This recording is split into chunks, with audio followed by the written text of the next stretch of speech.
안녕하세요. 안녕하세요. 네, 이렇게 막 신나는 공연 뒤에 꼭 제 강연을 해놓아가지고 좀 이제 갑자기 정적인 얘기를 좀 드려야 될 것 같은데요. 제가 오늘 여러분들께 드릴 이야기는 오늘 주제가 디지털 노마드이긴 한데 실제로 이 디지털 노마드가 만들어지게 된 그 원인은 뭘까? 그리고 그것들이 실제로는 기술 때문에 생기는 여러 가지 변화들 때문인데 도대체 어떤 변화가 이런 것들을 견인을 했고 그리고 앞으로는 또 그럼 어떤 변화들이 생길까에 대한 이야기를 좀 드려보려고 합니다. 연결의 진화가 만드는 일의 미래라고 써놨는데 앞쪽에 얘기하셨던 그 이야기들을 조금 제가 정리해 가면서 조금 뒤에 다른 얘기를 하나 제가 드리고 가고 싶습니다. 사진 보이시나요?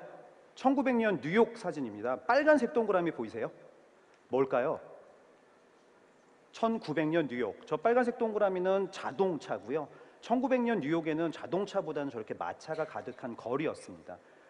불과 110년 전이죠. 110년 전에 저렇게 많은 자동차들이 아니라 마차들이 뉴욕의 5번 거리를 이렇게 활보를 했던 데가 있었는데요.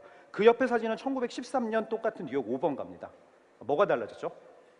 모든 거리가 자동차로 뒤덮인, 불과 13년 만에 자동차로 뒤덮인 뉴욕의 거리가 됐는데요. 가장 큰 이유는 바로 이것 때문이죠. 1908년 포드가 포드 T라고 하는 자동차를 대량 생산하기 시작을 했고요. 미국 정부가 자동차라고 하는 산업을 본격적으로 육성을 하기 시작을 했고, 그리고 규제를 완화하고 무엇인가 이걸 통해서 세상을 바꾸려고 노력을 했기 때문에 실제로 미국이 저 때부터 자동차 산업을 이끌었고 향후 60년간 전 세계 자동차 산업을 이끌었죠. 그리고 다시 지금 아까도 소개가 됐던 테슬라, 전기 자동차의 새로운 패러다임이 시작된다라고 사람들은 얘기를 하고 있고요.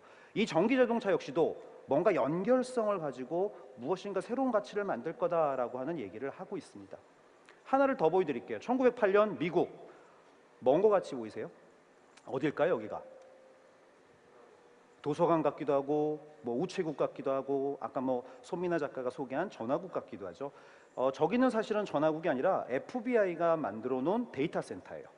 1908년 23만 건의 개인 데이터와 10만 건의 지문이 저 잠실 경기장만한 서랍 안에 가득 들어 있어요. 그래서 범죄 현장에 가서 지문을 채취해오면 저기 사람 되게 많죠. 저 사람들이 서랍을 하나하나 열어가지고 지문을 이렇게 비교해봐요, 눈으로. 범인을 잡으려면 이제 세월이겠죠, 그죠? 저렇게 우리가 데이터 센터라고 하는 곳을 사용한 적도 있습니다. 사진 하나 더 보여드릴게요. 60년 전 사진입니다. 1956년.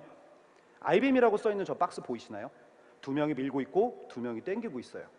뭘 것 같이 보이세요? IBM이 저걸로 사실은 돈을 엄청나게 많이 벌었어요. 저게 뭐냐면 무려 하드디스크예요. 뭐 메인프레임이라고 생각하시는 분도 있고 컴퓨터라고 생각하시는데 하드디스크고요. 용량이 얼마나 됐을까요? 저거는 저 당시에 너무 비싸서 사지도 못했고 한 달에 3만 불, 약 3천만 원의 돈을 내고 대여해서 쓰는 하드디스크였어요. 용량이 무려 5메가바이트. 여러분들 스마트폰으로 찍은 사진 한 장이 안 들어가요. 한 장이. 엄청나게 작죠. 그런데 저 하드디스크 10개만 있으면 아까 잠실 경기장에 들어있었던 개인 데이터를 사실은 다 집어넣을 수 있어요. 방 안에 저걸 집어넣을 수 있는 거예요. 우리는 지금 저걸 보고 웃지만 사실은 저 당시에 저건 혁신이었죠. 지금 지마켓에 가면 512기가짜리 SD카드 팔아요. 무려 10만 배. 요만한 손톱만한 그 용량이 저때 저 3,000불, 한 달에 3,000불을 줘야 되는 하드디스크를 지금 10만 배 크기로 대체를 하고 있죠. 사진 하나 더 보여드릴게요. 여기는 어딜까요? 현재입니다. 현재. 바로 구글이 지금 현재 서비스를 하고 있는 데이터 센터예요. 미국에 현재 존재를 하고 있고요. 우리가 사용하는 수많은 클라우드 서비스들, 구글의 서비스들은 다 이 데이터 센터를 통해서 우리가 활용을 하고 있고 전에는 엄청난 컴퓨팅 파워와 엄청난 스토리지들이 실제로 들어가서 설치가 돼 있고요. 이것들을 통해서 우리가 유튜브에 영화를 본다거나 지메일 통해서 이메일을 보낸다거나 뭐 수많은 여러 가지 일들을 지금 하고 있죠. 이것들을 하고 있는 회사가 비단 구글뿐만 아닙니다. 우리가 너무 많이 쓰고 있는 페이스북, 뭐 이베이, 아마존 이 모든 회사들은 다 클라우드를 기반으로 하는 데이터 센터들을 통해서 지금 서비스를 하고 있고 이 회사들의 공통점이 바로 인터넷이라는 걸 가지고 가치를 만드는 회사들이에요. 사진 하나 더 보여드릴게요. 바티칸에서 찍은 사진인데요. 디지털 노마드면 다 다닐 수 있는 곳이죠. 네. 바티칸인데 교황이 새로 즉위라면 신도들이 모여서 저렇게 집 다시 미사를 드려요. 2005년, 2013년 뭐가 달라졌나요? 네, 다행히 뭐 촛불 얘기는 안 나오는데 네. 모든 사람 손에 뭐가 들려 있죠 지금? 스마트폰.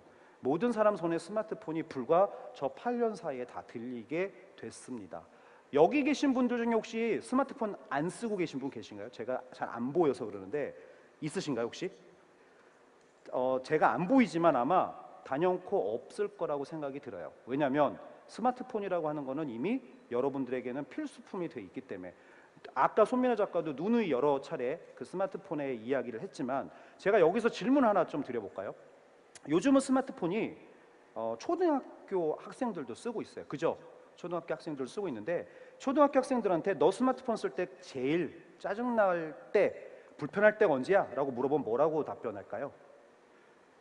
알 떨어졌을 때, 와이파이 없을 때, 엄마가 게임 못하게 할 때, 뭐 등등등 있겠죠.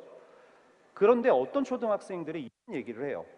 내가 스마트폰 쓰고 있을 때 전화 오면 정말 짜증난다. 특히 엄마한테 오면 진짜 짜증난대요.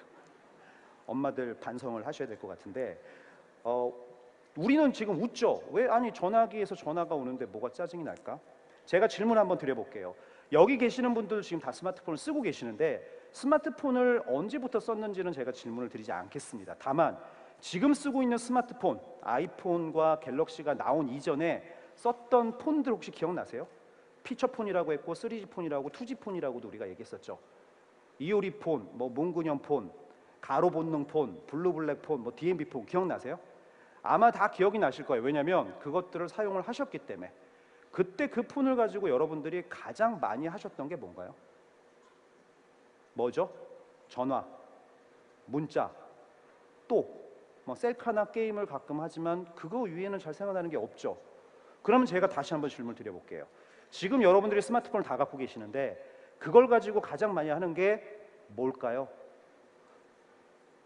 뭐 여러 가지가 있죠. 뭐 서핑, 검색, 유튜브, TV, 이메일, 뭐 네이버 등등등. 전화나 문자를 가장 많이 하시는 분도 계시나요?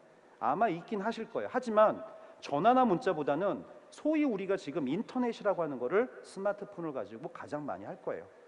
그러면 여러분들 원래 인터넷을 뭐로 하셨죠? 컴퓨터로 하셨죠?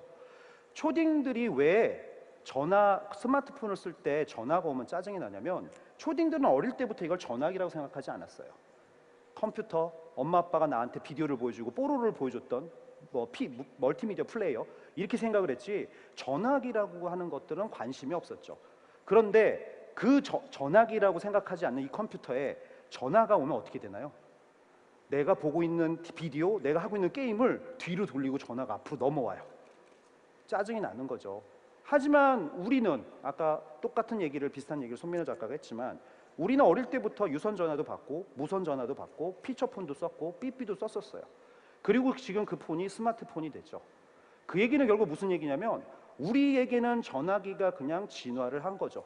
그래서 우리에게는 이게 전화기의 패러다임, 전화기의 관점으로 보이지만 초등학생들한테는 이게 전화기라기보다는 그 세대들에게 필요한 컴퓨터로 인식이 되는 거죠. 같은 제품, 같은 서비스지만 사람들은 받아들이는 관점이나 받아들이는 개념이 사실은 다르다는 얘기입니다. 자, 이게 바로 우리가 계속 얘기하고 있는 그 연결에 대한 이야기인데요. 아까 초반에 원희룡 도지사께서도 연결이 가장 중요한 가치라고 말씀을 하셨어요. 이 연결이 가장 중요한 가치라고 하는 거를 제가 조금만 부연 설명을 드리면 인터넷이라고 하는 얘기를 제가 아까부터 계속 드리고 있는데 인터넷이 나타나기 전 오늘이 희한하게도 인터넷 중에 우리가 가장 많이 쓰고 있는 인터넷이 뭐죠? 우리가 보통 인터넷이라고 하는 거는 예전에 1969년에 만들어진 알파넷의 그 어떤 네트워크보다는 1990년에 만들어진 월드 와이드 웹, 그죠? 브라우저를 통해서 네이버를 하고 구글링을 하는 그것을 우리가 보통 인터넷이라고 얘기하는데 오늘이 실제로 월드 와이드 웹이 만들어진 25주년이에요. 굉장히 중요한 날이죠. 겨우 25년밖에 되지 않았는데 지금 인터넷을 가지고 수많은 회사들이 돈을 벌고 있고 그 회사들, 구글, 페이스북, 아마존 이런 회사들은 삼성전자나 현대자동차보다 훨씬 더 가치가 크게 인정을 하고 있어요. 게다가 이런 서비스들 때문에 오늘 우리가 디지털 노마드란 얘기를 이 자리에서 하고 있는 거죠.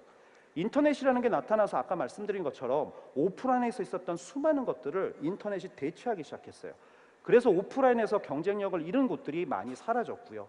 그리고 인터넷을 통해서 새로운 가치를 만드는 회사들이 나타나서 돈을 벌고 있는데, 중요한 거는 여기서 되게 중요한 걸 하나 제가 말씀을 드리고 싶은데요. 2007년에 아이폰이 나타나면서 모든 사람들 손에, 지금 여러분들 손에 스마트폰을 쥐어줬습니다. 맞죠?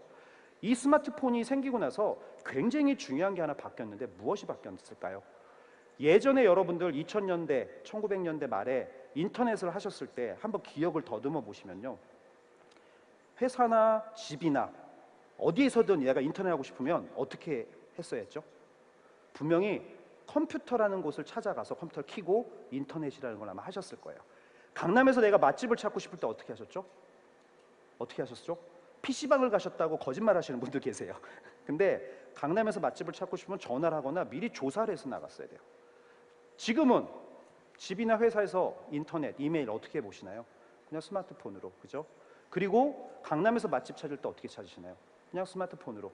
아까도 얘기했지만 스마트폰으로 지금 안 되는 게 없어요. 모든 서비스를 지금 우리가 스마트폰을 가지고 사용을 하는데, 중요한 하나의 변화가 뭐냐면, 예전에 인터넷이라고 하는 거는 인터넷에 연결돼 있는 컴퓨터가 따로 있었습니다. 그래서 그 컴퓨터를 내가 그 자리에 가야지만이 연결이라는 것을 될 수가 있었어요. 그런데 지금은 어떤가요? 지금 스마트폰 여러분 손에, 주머니에 들어있고요. 언제든 여러분이 원할 때, 원하는 시간에, 원하는 장소에서 연결을 할 수 있죠. 사실 엄밀하게 말하면 그냥 상시 연결이 돼 있어요. 여러분이 보고 싶을 때 볼 뿐이죠. 결국 핵심은 예전에 인터넷에서 연결의 중심이라고 하는 것은 고정돼 있었던 컴퓨터였다면, 지금은 모든 사람들, 바로 여러분들이 연결의 중심이 되어버렸다는 거죠. 그래서 이 지금 오늘 얘기하는 디지털 노마드가 얘기되고, 그리고 디지털 노마드들이 실제 후부서에 가서 일을 하고 하는 이런 곳에 생기는 수많은 코워킹 스페이스들, 이 문화들이 언제부터 비로소 본격적으로 시작이 됐냐면 2010년이 넘어오면서 모든 사람들 손에 스마트폰이 들리고 모든 사람들이 연결되기 시작하면서 사실은 시작이 된 거죠. 그리고 그 사이에 우리는 페이스북이나 트위터 같은 소셜 네트워크가 나타나서, 예전에는 컴퓨터는 데이터만 찾고 무엇인가 정보를 주고받는 용도로만 쓸 수 있다고 생각했던 그 인터넷이 소셜 네트워크가 나타나면서 사람과 사람 사이에 관계도 만들어지고 있고, 지금은 페이스북이나 트위터, 다른 여러 가지 소셜 네트워크, 카카오톡 같은 걸 가지고 일도 하고 있죠. 그래서 굉장히 많은 변화들을 사실 연결의 진화가 만들어가고 있고요. 그리고 그 이후에 2010년에 사물 인터넷이라고 하는 또 다른 사물들이 이제 인터넷에 연결이 돼서 더 큰 가치, 더 큰 변화를 만들 거야 라고 하는 이야기들도 지금 논의가 되고 있습니다. 그리고 2020년, 2030년 후에도 인간의 감정이라든가 인간의 어떤 지능이라든가 이런 것들을 실을 수 있는 인터넷의 연결의 진화는 계속될 거예요. 결국 무엇이 일어날지는 아무도 모르지만 변화가 지금 여러분들이 보고 있는 이 지점에서 멈추지는 않을 거라는 거죠. 그래서 제가 이거를 굳이 요약을 한번 해본다면, 우리가 가장, 우리 인간에게 있어서 가장 사실은 제약으로 삼았던 것들이 공간적 제약, 시간적 제약이라고 하는 것들이 예전에 존재했다고 하면, 이 연결이라는 기술의 진화로 인해서 우리는 사실은 이 공간적 제약이 다 깨졌죠. 아까 제가 보여드렸던 자동차들, 기차, 그리고 수많은 어떤 인터넷의 연결성 때문에 우리는 공간의 제약이 지금은 거의 없어졌고 공간을 통해서 관계를 맺게 되기 시작했고요. 그리고 거리가 떨어져 있어서 시간적 차이가 있어서 우리가 할 수 없었던 수많은 것들이 컴퓨터와 통신, 인터넷을 통해서 지금은 제약이 아니라 또 시간의 관계라는 게 만들어지고 있습니다. 그리고 인간이라고 하는, 우리가 아까 인문학에서 얘기하는 가장 중요한 이런 기술의 수혜자로서 가장 중요한 인간이 실제로 사람과 사람이 기대해서 사는 관계의 동물이라고 하는 의미를 담고 있는데, 인간이라는 게 혼자 사는 사실 동물은 아니죠. 그런데 이 인간이 이런 커뮤니티와 인터넷의 도움을 받아서, 소셜 네트워크라든가 이런 것들의 도움을 받아서 또 다른 관계를 지금 만들어 가고 있는 사실은 상황에 접어들게 됐습니다. 자, 이렇게 기술이라는 게 계속 우리 사회의 삶을 바꾸고 있고, 이 삶을 바꾸고 있는 덕에 우리는 오늘 디지털 노마드 내지는 새로운 삶의 방식을 얘기하고 있는데, 맥킨지에서 발표한 12가지 기술이 있어요. 디스트럽티브 테크놀로지라고. 여기 나와 있는 12가지 기술이 우리 삶 속에 깊숙이 들어오면 기존에 있는 산업들 내지는 기존에 있는 기득권들을 무너뜨릴 수 있는 기술들이라고 12개를 리스트업을 했어요. 이거를 제가 약간 임팩트가 큰 순서대로 한번 나열해 보면 1등이 뭐죠? 모바일 인터넷이에요. 여러분들이랑 지금 계속 얘기하고 있는 모바일 인터넷이 가장 임팩트가 크다라고 얘기를 합니다. 2등 뭐죠? 오토메이션 오브 나리지 워크라고 써 있는 저게 뭐냐면 우리가 지금 얘기하고 있는 인공지능이에요. 제4차 산업혁명 아까 원지사 도지사도 말씀하셨지만 우리가 인공지능으로 뭔가 더 스마트해질 수 있다라는 말씀을 하셨는데 그게 두 번째로 큰 임팩트를 가지고 있어요. 세 번째 지금 제가 말씀드린 사물 인터넷, 사물들이 또다시 인터넷에 연결됨으로 인해서 인터넷에 또 다른 뎁스를 만들어주는 것. 네 번째 클라우드입니다. 클라우드는 우리가 인터넷이라고 하는 연결의 관점에서 봤을 때는 인프라입니다. 모든 인터넷은 클라우드를 기반으로 하고 있고요. 이 클라우드를 통해서 우리가 수많은 일들을 지금 사실 할 수 있는 계기가 만들어졌고요. 그래서 아주 기본적인 거라고 저는 생각하고 5번, 6번은 로보틱스와 자율주행 자동차예요. 자, 밑에도 있습니다. 뭐 3D 프린터, 유전자 뭐 등등등등. 그런데 가장 임팩트가 큰 6개의 공통점이 혹시 뭔지 느껴지시나요? 맨 위에 1번부터 6번까지. 뭐죠? 1번부터 6번까지의 공통점은 뭐냐면 연결이 된 이후에 엄청난 가치가 될 수 있느냐 없느냐의 차이예요. 연결이 되고 나서 엄청난 가치가 될 수 있는 것들이 바로 1번에서 6번까지죠. 자, 잘 이해가 안 되실 것 같아서 제가 조금만 더 설명을 드리면 최근에 아까도 말씀드렸지만 알파고와 우리 이세돌 구단이 바둑 경기한 거 다 보셨나요? 네, 바둑 경기 다 보셨죠? 저 때 저 앞에서 이세돌 앞에서 바둑을 두고 있는 저 친구 보고 구글의 비밀병기라고 했던 사람들도 있죠. 표정이 없다고. 저 친구가 사실은 그 딥마인드의 이제 엔지니어긴 한데 저 알파고라고 하는 거에 실제 바둑을 둔 사람이긴 하지만 알파고는 실제 어디 있었을까요? 바로 아까 앞전에 제가 보여드렸던 구글의 데이터 센터, 한국도 아니고 미국에 떨어져 있는 구글의 데이터 센터에 인터넷으로 연결되어 있는 인공지능 딥러닝 소프트웨어예요. 소프트웨어가 인터넷에 연결되어 있으니까 인간과 엄청나게 거리가 떨어진 곳에서 바둑을 둘 수 있었고 인간을 사실 이길 수 있었죠. 지금 이런 일들이 비일비재하게 일어나고 있습니다. 미국의 증시에 가보면 미국의 주식 증권 시장의 NYSE에 가보면 이렇게 많은 사람들이 바글바글 딜러들이 딜링을 하고 있었던 시절이 사실 10년도 안 됐어요. 2007년의 모습이에요. 그런데 지금은 어떻게 됐냐면 사람들이 확 줄었어요. 왜 줄었냐면 증권사들이 오토메이티드 트레이딩 시스템이라고 로봇 인공지능 딜러들을 사용을 하고 있어요. 인공지능 딜러들은 소프트웨어예요. 이 소프트웨어가 대신 딜링을 하는 거죠. 그런데 중요한 건 이 소프트웨어 딜러들이 제일 잘하는 10% 20%의 인간보다는 성능이 떨어지지만 나머지 80%보다는 훨씬 좋은 퍼포먼스를 내고 있다는 거고요. 더 무서운 거는 얘네들은 밥도 안 먹고 휴가도 안 가고 연봉도 안 받아요. 파업도 안 하고 잠도 안 자요. 얼마나 대단해요. 그죠? 그래서 지금 2010년부터는 현재는 미국 증권사들의 75%가 오토메이티드 트레이딩 시스템을 사용을 하고 있다는 거죠. 자, 로봇 얘기가 나왔으니까 또 하나 말씀드리면 지금의 수많은 언론사들이 이미 로봇을 기자 활동을 하고 있는 기사를 쓰고 있는 곳들이 있고요. 우리나라 매경도 기사를 실제 로봇이 쓰고 있습니다. 로봇 얘기가 나와서 말씀을 드리는데 집에 로봇 청소기 있으신가요?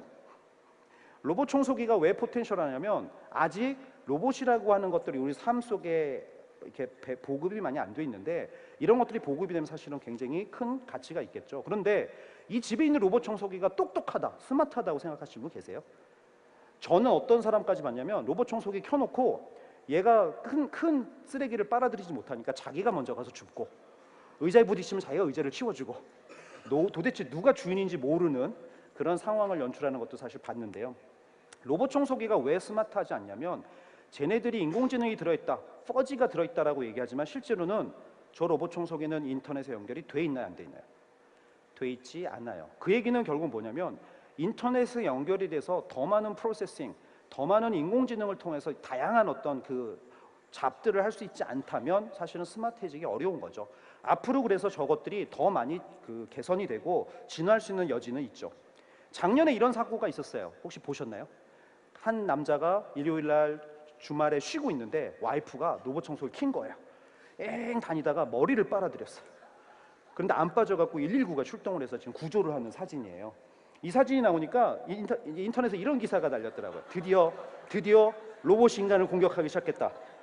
네, 사실은 의도한 바가 아니기 때문에 이거는 공격했다기보다는 실수한 거죠. 그죠? 아직 인공지능은 강한 인공지능이 없습니다. 인간을 스스로 어떤 의도를 가지고 무엇인가 다른 일을 할 수 있는 인공지능은 존재하지 않고요. 다만 우리가 시킨 일을 가장 잘하는, 그걸 전문화해서 정말 잘하는 알파고 같은 그런 인공지능들은 엄청나게 지금 만들어지고 있고요. 실제로 얼마 전에 한두 달 정도 됐던 것 같아요. 미국에 있는 로펌인데요. 50명의 변호사로 이루어진 이 로펌에 IBM 왓슨을 이용한 파산법 변호사, 사실 인공지능인 거죠. 이 변호사가 고용이 됐어요. 파산법 전문으로. 사람이 아니라 인공지능이 변호사로 고용이 된 사례가 실제로 있고, 이런 일들이 지금 드디어 막 일어나고 있는 거죠. 자, 제가 지금 보여드렸던 인공지능 역시 인터넷에 연결이 되어 있는 거고요. 또 다른 거 하나 보여드릴게요. 지금 여기 보여드리는 우버라든가 아니면 지금 한국에서 서비스하고 있는 콜버스, 그 다음에 카카오 택시 같은 소위 우리가 요즘 온디맨드 서비스 내지는 오토 서비스라고 하는 것들이 있습니다. 이 서비스들은 어떤 서비스라고 여러분들 생각하세요? 이 서비스의 핵심은 뭐냐면, 예전에는 우리가 서비스를 받기 위해서 내지는 어떤 제품을 사기 위해서는 어떻게 하셨냐면, 다들 그 서비스가 제공이 되는 곳에, 그 서비스가 제공되는 시간에 내가 직접 가야지만이 가능했어요. 그죠? 그럴 수밖에 없었던 시절이 있었는데, 지금 이 여기 보여드리는 우버나 아니면은 세탁물을 가져가는 와시오나 아니면 주차 대행을 해주는 럭스 같은 저런 회사들은 내가 원하는 시간 원하는 장소로 직접 서비스를 해주러 옵니다. 중국 같은 경우에 지금 네일이라든가 메이크업 같은 것들을 젊은 대학생들도 직접 가서 미장원 가서 하는 게 아니라 집에 스마트폰으로 예약해서 자기가 원하는 데다 불러서 지금 네일이나 메이크업을 하고 있어요. 그게 가능해진 이유가 뭘까요? 바로 연결 때문이죠. 연결이 됐기 때문에 사람들은 내가 필요로 하는 리소스, 자원이 지금 어디에 있는지 쉽게 찾을 수가 있고요. 그리고 그 자원이 어디에 잉여가 남아있는지 사람들은 또 발견할 수가 있고요. 그리고 그것들을 필요로 하는 사람들이 모두 스마트폰을 갖고 있기 때문에 어디에서 언제 어떻게 그거를 소비하려고 하는지 다 알고 있습니다. 결국 이것들이 연결이 되는 것들이 우리가 지금 얘기하고 있는 오토 서비스들이고요. 서비스 온 디맨드들이죠. 결국 연결이라고 하는 게 만들어내는 거는 또 하나의 가치가 바로 이런 겁니다. 서비스와 자원과 사람들의 니즈를 연결해서 과거에는 할 수 없었던 고도의 효율을 만들어내는 것. 이게 하나의 또 하나의 가치고요. 이런 것들이 우리가 이렇게 한번 관점을 갖고 또 볼 수도 있겠죠. 이런 것들을 공유 경제라고 하는 관점에서 레이첼 보츠만이라고 하는 사람이 이런 얘기를 했어요. 우리가 지금 얘기하고 있는 공유 경제 내지는 이걸 여러 가지 표현하지만 이 친구는 콜라보레이티브 리볼루션이라고, 협력적 혁명이라고 얘기하는데, 이 협력적 혁명이 산업 혁명만큼 강하게 지금 다가오고 있다라고 하는 얘기도 하고 있습니다. 자, 이렇게 제가 계속 얘기하고 있는 것들이 실제로는 기술의 변화, 기술의 진화 때문에 일어나고 있는 것들인데요. 이 기술의 진화의 티핑 포인트, 즉 정말 우리 삶에 영향을 주고 내 직업에 영향을 주고 우리 제주도에 영향을 주고 내가 하고 있는 사업에 영향을 주는 이 티핑 포인트가 언제 올까 궁금하시죠? 사실은 여기에 이렇게 그 월드 이코노믹 포럼에서 발표한 자료가 있긴 하나 보통은 맞지 않아요. 왜 맞지 않냐면 정확하게 저렇게 연도가 맞는 경우는 없지만 중요한 건 경향을 보시면 돼요. 저 경향은 우리가 연도보다 더 중요하다라고 생각을 하시면 되고요. 이 경향을 가만히 보시면 비트코인, 블록체인까지 진화하는 저 과정이 연결의 깊이와 연결의 복잡도가 끊임없이 증가하는 방향이에요. 여러분들이 싫든 좋든 연결은 더 될 수밖에 없고요. 여러분들이 거부한다고 해도 이 기술의 변화는 계속될 수밖에 없어요. 싫어요, 나 안 할래요라고 얘기해봐야 소용이 없어요. 왜? 기술은 여러분들에게 물어보지 않고 진화를 하기 때문에. 제가 미래 인터넷에서 한번 이렇게 생각을 해봤어요. 연결이라고 하는 것들이 계속 진화를 하면 굉장히 많은 것들이 연결이 될 텐데, 아까 손민아 작가가 그런 얘기를 했죠. VR, AR 뭐 이런 것들이 계속 더 많이 나온다면 어떤 일이 생길까? 저는 이렇게 생각해요. 어떤 일이 생기냐면 과거에도 그래왔지만 새로운 플랫폼들이 생겨나고 새로운 플랫폼들 때문에 사람이 연결이 된다면 새로운 가치와 새로운 어떤 서비스 내지는 새로운 기회들이 분명히 만들어질 수 있겠죠. 사물 인터넷에서 수많은 센서들이 인터넷에 연결이 되면 예전에는 내가 볼 수 없었던 것들을 이제는 볼 수 있게 될 거고요. 드론이라든가 로봇 같은 것들이 인터넷에 연결이 되면 예전에는 나와 인터랙션 할 수 없었던 다른 대상들이 인터랙션 할 수 있고, 드론이나 로봇이 보는 곳은 내가 볼 수 있는 관점이랑은 또 다르겠죠. 새로운 관점을 나한테 줄 수도 있을 거고요. 자율주행 자동차가 만약에 실용화가 됐다. 그럼 자율주행 자동차를 타면서, 아까도 제가 보여드렸지만 포드가 지지난주에 이런 걸 발표했죠. 2021년까지 페달 2개가 없고 핸들이 없는 자동차를 판매하겠다. 테슬라보다 더 빨리 내놓겠다. 뭐 이런 얘기를 했는데, 결국 핵심은 사람들이 자동차에서 더 이상 운전하지 않고 전방을 주시하지 않아도 된다. 그럼 사람은 그 안에서 뭘 해야 될까요? 그죠? 새로운 그런 어떤 변화가 또 생길 텐데, 자동차의 여러 이동이라고 하는 것들은 또 다른 관점의 이동을 만들어낼 수도 있고요. 아까 말씀드렸던 버추얼 리얼리티나 어그멘티드 리얼리티, 증강현실, 가상현실은 실제로 우리가 보고 있는 세상이 아닌 다른 관점의 세상과 컨텐츠를 볼 수 있는데, 중요한 건 이 두 개의 컨텐츠 역시도 인터넷에 연결이 돼 있지 않다면 의미가 없다라는 거죠. 버추얼 리얼리티, 헤드 마운트 디스플레이를 내가 끼고 바라보고 있는 세상도 인터넷에 연결이 돼 있어야 정말 나한테 의미가 있는 세상이 되고요. 어그멘티드 리얼리티, 뭐 홀로렌즈 같은 걸 끼고 있는 세상도 현실 세계와 내가 바인딩 될 수 있는 인터넷과의 연결이 있지 않다면 의미가 없게 됩니다. 결국 미래의 인터넷은 이렇게 수많은 것들을 연결하면서 더 많이 진화를 하게 될 것이고, 저 안에 만들어지는 다른 플랫폼들은 디지털 노마드뿐만이 아니라 새로운 산업, 새로운 비즈니스들을 만들어낼 가능성이 얼마든지 저는 존재한다고 생각을 합니다. 이게 오늘 제가 사실 말씀드리려고 했던 제4차 산업혁명의 핵심인데요. 제4차 산업혁명을 아까 도지사님은 그냥 바로 짧게 말씀해 주셨는데, 원래 우리가 알고 있는 증기기관에 의해서 만들어진 대량 생산 혁명이 우리가 알고 있는 1차 산업혁명이라고 하면, 2차 산업혁명은 전기를 발명하고 그 전기를 통해서 돌리는 모터가 발명이 되면서 어떤 생산의 효율화라든가 생산의 분산화가 만들어진 게 제2차 산업혁명이라고 하면, 제3차 산업혁명은 여러분들이 너무 잘 아시는 컴퓨터와 인터넷의 발명으로 인한 정보통신 혁명이죠. 그럼 제4차는 3차와 뭐가 다를까? 아까 제가 누누이 말씀을 드렸지만 수많은 연결들이 사물 인터넷 내지는 수많은 모바일 인터넷 때문에 연결이 될 거고요. 연결이 되고 나면 그 연결 속에서 수많은 데이터들, 수많은 서비스들, 수많은 사람과 사람 사이의 관계들이 만들어질 거고요. 그러면 그 만들어진 것들을 우리가 이해하고 무엇인가 그 안에서 더 스마트한 의사결정을 하기 위해서는 분석해야 되겠죠. 분석하고 이해하기 위해서 필요한 게 바로 인공지능, 딥러닝입니다. 결국은 인공지능과 이 연결성이라고 하는 거는 이제는 사실 뛸 수가 없는 굉장히 중요한 관계가 있고, 이 두 가지가 결합이 돼서 실제로 굉장히 스마트하게 효율과 분산화를 만들어낼 수 있는 게 제4차 산업혁명의 핵심이고요. 스마트 팩토리, 스마트 시티, 스마트 자동차, 수많은 스마트가 붙는 것들이 제로 인해서 사실은 만들어질 수가 있습니다. 그래서 여러분들이 4차 산업혁명이다, 뭐 이렇게 뭐지 저게? 라고 생각하실 필요가 없이 연결의 진화가 결국은 4차 산업혁명을 만들겠구나 라고만 생각을 해주시면 좋을 것 같고요. 제가 이거를 조금 다른 관점에서 한번 정리를 한번 해봤어요. 어떤 관점이냐면, 예전 같으면 제가 아까 기술의 진화로 인해서 개인들, 사람들이 갖고 있는 거리죠. 거리. 그 거리가 제약에서부터 관계 내지는 제약에서부터 기회가 됐다고 말씀을 드렸어요. 시간, 공간, 인간 전부 다. 그게 우리가 그동안 산업 사회에서 기술의 진화로 인해서 우리가 실제로 이루어낸 성과라고 하면 제4차 산업혁명 내지는 연결의 고도화, 초연결 사회라고 보통 얘기도 하는데요. 이 연결의 고도화가 되면 이제는 간이 한 단계가 더 진화를 할 거라고 저는 생각을 해요. 간보다는 장으로, 장이라고 하는 건 우리가 무엇인가 함께 할 수 있는 플랫폼 내지는 그걸 할 수 있는 어떤 판을 얘기를 하죠. 그래서 장이 된다라고 제가 여기다 말씀을 드리고 있는데, 장의 핵심은 이겁니다.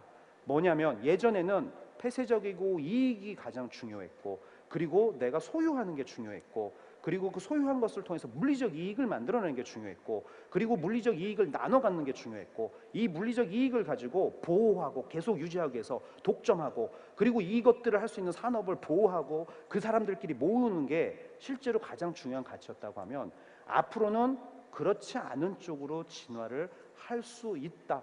물론 이게 없어지고 이걸로 전부 바뀐다가 아니라 이것과 이것이 공존할 수 있는 사회가 저는 된다고 믿고 있습니다. 그래서 이걸 제가 소셜 길드라고 이름을 붙여봤는데요.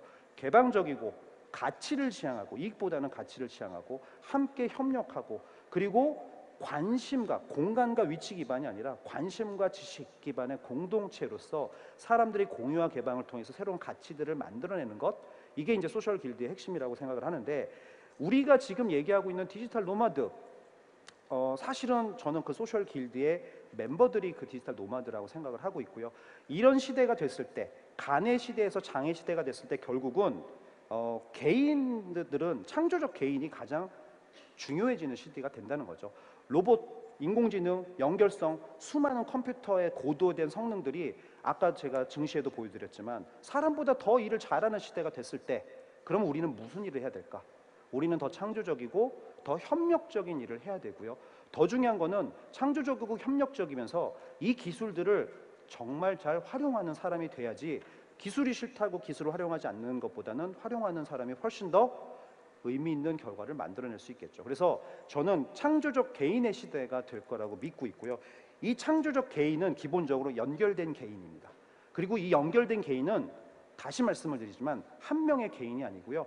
개인들의 연결이기 때문에 소셜 길드 같은 사람들의 무형적인 집단 내지는 커뮤니티라고 저는 생각을 하고 있습니다. 그래서 굳이 제가 말씀을 드리면 이 소셜 길드나 앞으로 메이커 스페이스, 코워킹 스페이스, 사람들이 모일 수 있는 공간, 이런 건 또 굉장히 중요하지만 그 위에 이 사람들이 어떻게 계속 지속적으로 가치를 나누고 함께 무엇인가를 만들 수 있는 공동체적인 커뮤니티적인 동기와 그런 것들을 기술과 내지는 사회와 문화로 만들어줄 수 있을까가 저는 앞으로 굉장히 중요한 변화의 핵심이라고 생각을 하고요. 클레이 셔키가 이런 얘기를 했어요. 기술 내지는 도구들이 어떤 사회 내지는 사람들에게 사용이 될 때 혁명이 일어나는 게 아니라 실제로는 그것들로 인해서 그 사람들, 그 사회의 습관이 바뀔 때 혁명이 일어난다라고 얘기를 했는데요. 저는 이 얘기가 바로 지금 오늘 우리가 그 디지털 노마드라는 얘기를 하고 있는데, 디지털 노마드라고 하는 거는 사실 우리가 보는 하나의 현상일 뿐이라고 생각을 해요. 디지털 노마드, 기술이 만든 유목민, 사실은 디지털 노마드 뒤에 있는 정말 중요한 사실을 봐야 된다고 생각을 하는데, 그 뒤에는 우리가 일을 하는 방식이 바뀌고 있고, 우리가 삶을 살아가야 되는 방식이 바뀌고 있고, 우리가 함께 사람들과 가치를 어떻게 만들 건지에 대한 그런 방법이 바뀌고 있다고 생각을 합니다. 그래서 단순하게 디지털 노마드 하나로만 보시지 마시고, 앞으로 일하고 살고 함께 협력하는 모든 게 바뀌고 있구나라고 하는 관점에서 조금 더 크게 봐주시면 좋을 것 같고요. 이 제주가 그런 장이 될 수 있고 그런 창조적 개인들이 가득 모여줄 수 있는 그런 공간이 될 수 있다면 더할 나위 없을 것 같습니다. 자, 여기서 제 이야기 마치도록 하겠습니다. 감사합니다.